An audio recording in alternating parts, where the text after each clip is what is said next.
Marina, thank you so much for joining me. It's great to have you here. We're going to dive straight in and we're going to talk about the very light and airy conversation topic of what is the meaning of life. Nothing heavy. So, shall we start by thinking a little bit about the question? This is probably something that you've considered yourself and considered with respect to your work as well. So, when we think about this question, what is the meaning of life? What do you think people are trying to get at when they ask this question? What do you think people are thinking about when they ask this question? I think they could be thinking about a number of things, both collectively, what is the meaning as a collective, um, and also individually. And then going into that question of why are we here? And as you've said in the beginning, and as you've said in many of our conversations, we could talk about this for 5 minutes, but we could talk about this for the rest of our lives. There is no cap on this question. Um, in terms of sort of thinking about it, why we're asking it is it actually goes back to I made when I was sort of reading up and doing some thinking about this podcast is Viktor Frankl's book Man's Search for Meaning, Nice. and about the concepts that come into there. And one of the lessons that he shares, which I feel is really interesting, is for reference for those who have not read it, it is his experience within a concentration camp. And his sort of perception was initially the men who were in the camp with him, the people who had survived the longest, would be the ones who were used to manual labor from perhaps poorer backgrounds, who were stronger and fitter. But that wasn't the case. It was those who had seen more, had experienced more in life, and that he felt was the meaning behind that drive. So it was far more a mental thing than a physical thing in terms of how far we could actually push our physical bodies. Fascinating. I love that. There's so much we could unpack there. I think as well, the theme of that book could be tied into another big question about how do we navigate suffering in life? And you could probably tie that into the meaning of life, I think, as well. Because going back to your point, and I think you've got a really good understanding of the question, first of all, splitting between individual purpose versus maybe collective purpose or meaning. But second of all, the why behind things, especially when bad things happen, right? Trying to find meaning when life just seems to be meaningless. So I guess that leads me on to my next question, which is, what for you would you say looks like a meaningful life? Because I think that's another thing people are trying to get to when they look at the meaning of life. How can I live a life that is meaningful? So I'd love to hear your opinion on what counts as a meaningful life. Absolutely. I love this question. And it's really interesting you ask this because I have just come off the back of a two-part workshop that I have run with a good friend of mine called Brianna, who has just written a book about causing disruption in your life for growth, for meaning. And the event was about inner clarity and your values and how to live through your values. So, in terms of this question that you've asked now, personally, for me, what makes my life meaningful is very much in alignment with my values. Yeah. Um, so that could be around, the relationships I have in my life, the work I'm doing, thinking about my bigger purpose, which I know we'll come on to as well. My interests, learning. And I think that the while it's different for me, it will be different for everyone. I think a theme that runs through all for everyone could be that growth, that wanting a bit more. You mentioned the why. And if you have spent any time with children whatsoever, young children can ask, but why, on repeat for hours on end. Yeah, and that kind of gets beaten out of us, I think, a little bit, doesn't it? As we get older and we get into the kind of daily grind of things and we lose sight maybe of that purpose, which, yeah, I think we definitely need to come to a little bit later on. I love your point about, and this is something that I think most people can agree with, certainly when we look at individual purpose versus collective, that probably the answer is different for everybody. So the things that you find meaningful on a personal basis might not be the same things that I find meaningful or another person does. Do you think, though, despite that, we can still find some general common areas in life that we can all find meaning in? Like maybe not the specific situations, but just broadly speaking, are there any kind of things that we should be paying attention to, let's say, that can make our life more meaningful, broadly speaking, if that makes sense? Absolutely. And this also comes back to, if you're looking at the wider, if you zoom out and think about the planet, the animals, the plants, each species works collectively for the tribe, for the community. And I think that can reflect with us as well. You know, there is this meaning in whether your tribe is your immediate partner plus your pet cat, or your tribe is, you know, a much larger chosen family. It's, you know, providing for them, you know, coming together, learning together, you know, building love as well. And from the work you're doing, I know that comes up as a huge topic, is this pursuit of love, of fulfilling that need for love and giving love as well. Yeah, absolutely. And again, that's something we might come on to a little bit later on, and how love ties into this as well. I think it kind of ties in then, based on what you've said, to relationships, right? So whether that be with our, significant others, family, friends, pet cat. Binks is the meaning of life. It's my cat, for those that don't know. Yeah, I really like that. What I love about your answer as well is that for me, you've drawn a really nice link between individual meaning and collective, because what you're saying is that actually, even though we are living these separate lives, and we can talk about the extent to which that's perhaps an illusion, everything that we do impacts other people, right? We are all connected in one way or another. So there are ways in which we can enhance our own purpose, and that can have a broader impact on the people around us, a positive impact. Would you agree? Absolutely. You know, I think and this is why I talk to my clients and other people about the positive benefits of prioritizing yourself, of putting yourself first, you know, when that's in alignment with intentions and purpose. Because, you know, if you push yourself to do something, that can ripple into perhaps inspiring others or being able to share the experience with others. And it's both that individual and collective, and it's very much connected. It's like, if you think about mycelium and how plants and mushrooms and fungi and trees, they all grow together individually, but when you grow individually, you're also growing as a collective as well. Yeah, and I absolutely love that idea. And I think you can see that ripple effect. And I think that's why people like you, who are doing this amazing work, telling people to invest in themselves, you can actually show the benefit that that has in a wider context to the people around them. And then far beyond that, far beyond what people might even imagine.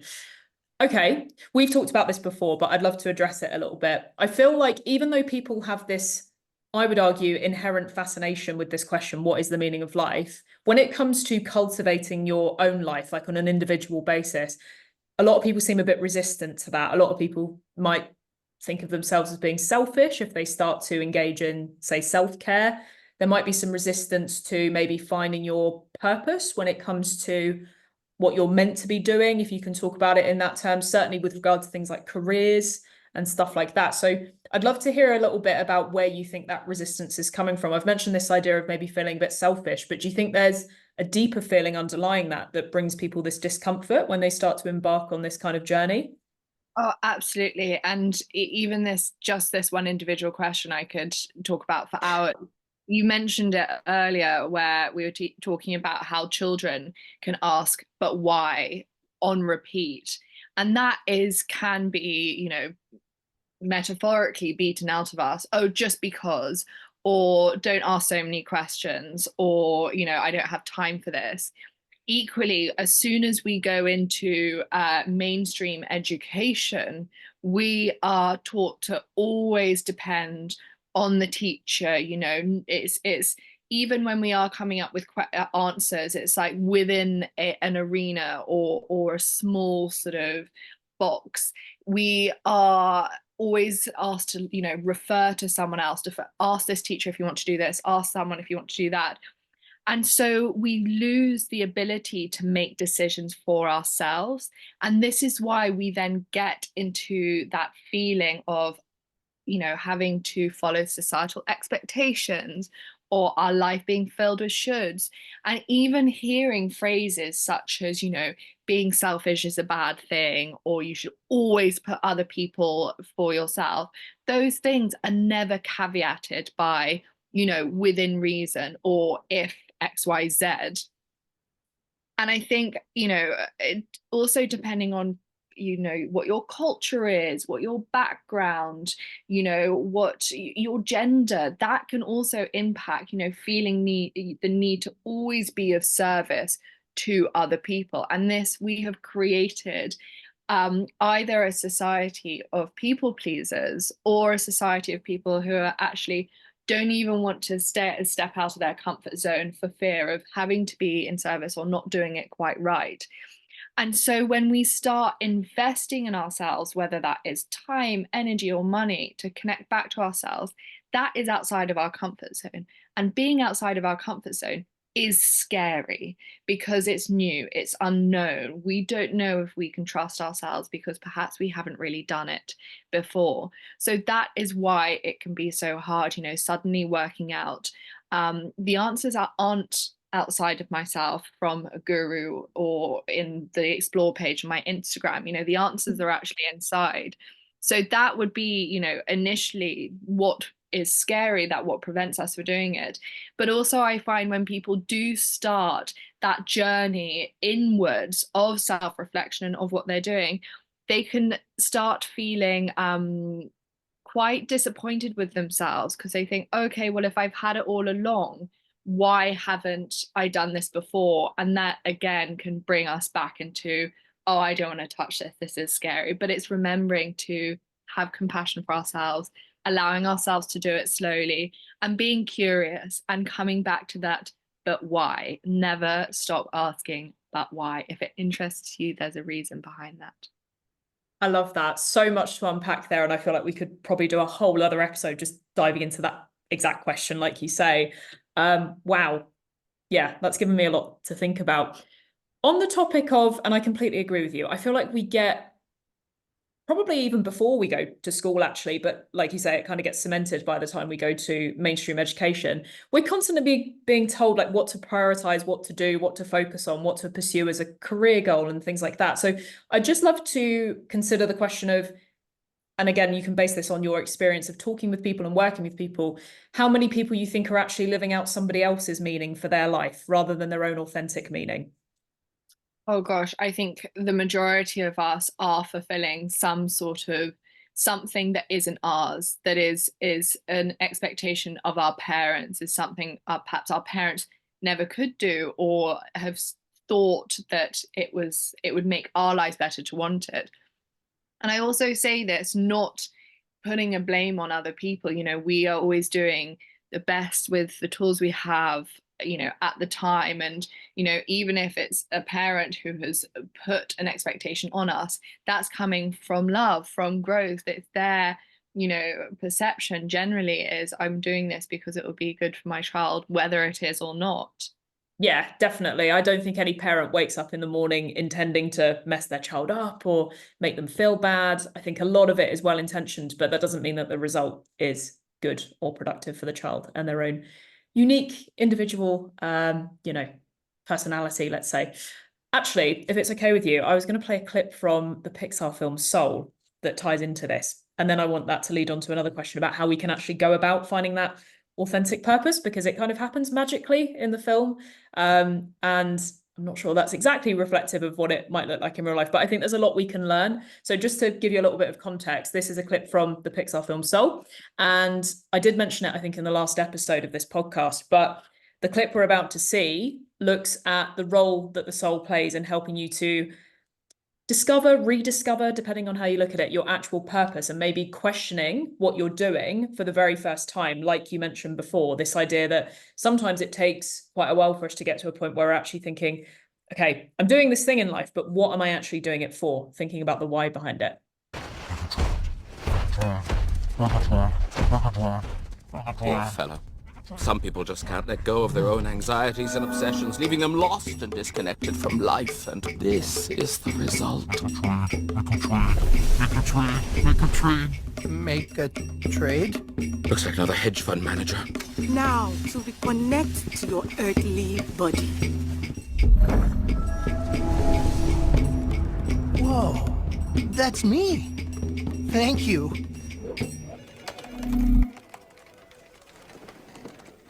What am I doing with my life? I'm alive! I'm alive! Free yourself!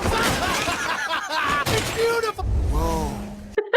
Whoa, indeed. I love it. I'm laughing as well because I've worked with hedge fund managers before in a previous life. And yeah, I think a lot of us can relate to that kind of being hunched over a computer and then just kind of thinking, what am I doing with my life? So yeah, did that bring up any thoughts for you about how we can kind of get to that point? Maybe we don't have to dramatically throw all the computers off the desk, but I was just wondering what your kind of thoughts about that were.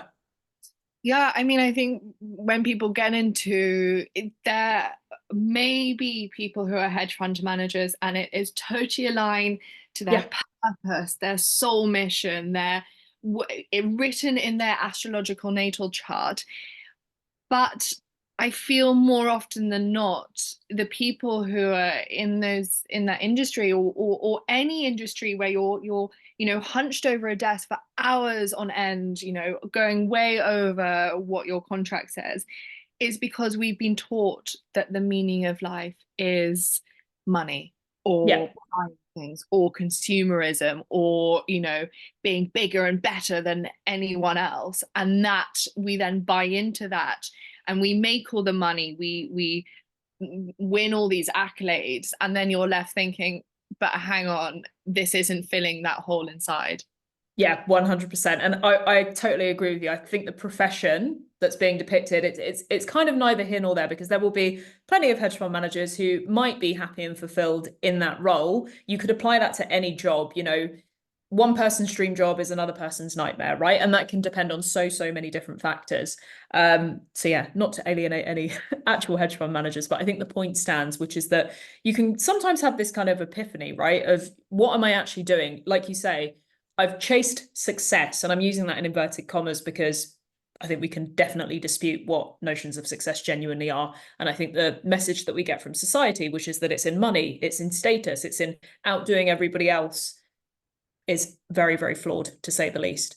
Okay, interesting. So my question as we kind of get towards the end is, what do you think people can do to get in touch with their more authentic self, to learn more about what their own meaning of life is, or indeed the more collective meaning for humanity? Yeah, I love this question because it brings it back to, okay, we can talk about this for hours, but how can we use it in a practical sense? So you mentioned the word purpose as well. And I think it might be interesting to discuss what the difference is between meaning and purpose. Definitely. Again, this is my perception. So my perception is meaning is about how you are cultivating the life you're living, your current reality, and you can build onto that, you can change things. And whereas purpose might then instead be this like larger aim or mission you have in life that determines the actions you take, the opportunities you say yes to. But I'd also like to have a side point about purpose. Instead of being this end goal, is thinking about the word purpose as pure positioning, two different words. Pure meaning, not perfect, but in alignment to what brings meaning to your life. And then in each moment, with each decision, you can position yourself and tweak and make decision in alignment to what feels good. And that topic of what feels good, something that people can do practically is reflect on what their values are in life, what is important to them. And again, this sounds like such a simple exercise, but it's really difficult to do when you've got, you've been on Instagram for hours, you've got other people's voices in your head, but it's really coming back to you, what is important to you, and then aligning yourself to that. That is your inner compass. I love that. And I think you're absolutely right that we could benefit from splitting meaning out into purpose versus maybe value. And that's actually something I do when I teach this class. I say, well, what do we mean by meaning, right? What do we actually mean when we use this term? So for me, I think that really resonates, the idea that actually perhaps meaning could be perceived in terms of value, like how important, how worthwhile, how useful, let's say, is my existence. But then the purpose is kind of like the bigger why. And I think getting clear on your values, which again will differ from person to person, can be a really useful practical tool that people can use to learn more about who they are, not what other people want them to be. Good. Okay. We've got a little bit of time left. I just want to talk a little bit about collective purpose. And if you have any insights into what you think that could be. That's getting to what I think could be argued to be a much bigger question. Because, you know, we can look at individual meaning and just say, well, it depends on the individual and then go from there. But do you think that there's a meaning to life collectively? And if so, what is it? Oh, yes. So this answer could go in many different directions, but I'd go back to what I said towards the beginning, which is connected to growth, and growth in the area of changing, expanding our awareness and our vibrations. I think that we can get caught up, and you hear these words in spirituals, in circles, raising your vibration, high vibration only. And I don't feel that's it. I feel it's more about expanding, because we are on earth for a reason. We have this sort of grounding that's needed, being able to go deep, expand and grow. And we do that by growing and expanding our awareness, how we see the world, how we see ourselves, understanding what meaning is, being able to love ourselves, other people, animals, the planet. So it really is connected to that expansion, growth, love, grounded feeling. Amazing. I like as well the fact that you said it's not just about, good vibrations only. I've definitely heard that sort of thing. And I think it's a little bit alienating for people who maybe aren't quite there yet to experience whatever it is they're meant to experience. And I like a kind of running theme that I've picked up on in this conversation, which is that meaning isn't a static thing. It's something that can change as you progress, as your life progresses, and something that might have been meaningful or purposeful to you at one point might not be in a year from now, 10 years from now. And that's absolutely fine. That's part of life. It's not this kind of endpoint journey. It's something that's continually evolving and changing. Great. Well, thank you so much for discussing this with me. I could talk to you for hours and hours and hours about this, but we'll leave it there. Before we do actually leave it though, officially, I'd love for you to tell the listeners a little bit more about what you do and how you help people to find their meaning in life. Thank you so much, Rosanna. And also, I've just loved this conversation. And yes, please, let's do it again. Yes. So a bit about me. I run under the business Talk with Marina. My name is Marina Oswald, and I work with clients on a one-to-one basis, in groups, in sort of workshops, experiences, and also within companies and corporate, so to speak. And I work with my clients on several levels: who they are at soul. So that could be connecting to past lives, which is a whole nother conversation, clearing any past life blocks, the themes we're here to experience, our power, our wisdom, and then connecting to who we are, the body our soul has chosen to experience this lifetime in, using modalities such as human design, astrology, and then bringing that all together to understand that person's values, their purpose in life, the mission they're on, the themes they're experiencing, and the things that are standing in the way of their current reality and their desired reality.